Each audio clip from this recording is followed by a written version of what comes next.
அரச மலேசிய போலீஸ் படையின் துணைத் தலைவர் தான் ஸ்ரீ அயூப் கான் இன்று கூச்சிங்கில் நடைபெற்ற ஒரு பயங்கரவாத எதிர்ப்பு நூல் வெளியீட்டுக்கு பிறகு பேசுகையில், அரச மலேசிய காவல்துறை PDRM ஒரு புதிய சகாப்தத்திற்குள் நுழைந்துள்ளதாக அறிவித்துள்ளார்.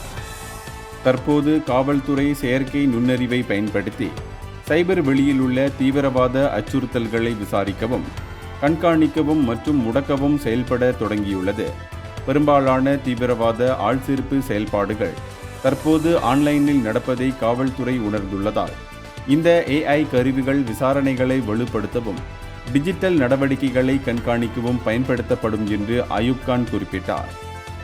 மேலும் பயங்கரவாதத்தை கையாள்வதற்கு உலகளாவிய முயற்சி மற்றும் நிகழ்நேர தகவல் பகிர்வு தேவை என்று வலியுறுத்திய அவர், சர்வதேச உளவுத்துறையின் ஒத்துழைப்பின் அவசியத்தையும் வலியுறுத்தினார். இந்த AI தொழில்நுட்ப பயன்பாடு வளர்ந்து வரும் டிஜிட்டல் அச்சுறுத்தல்களிலிருந்து தேசிய மற்றும் பிராந்திய பாதுகாப்பை காப்பதில் மலேசியாவின் உறுதிப்பாட்டை குறிக்கிறது. இந்தியர்களின் இதய குரல் மக்களோசை.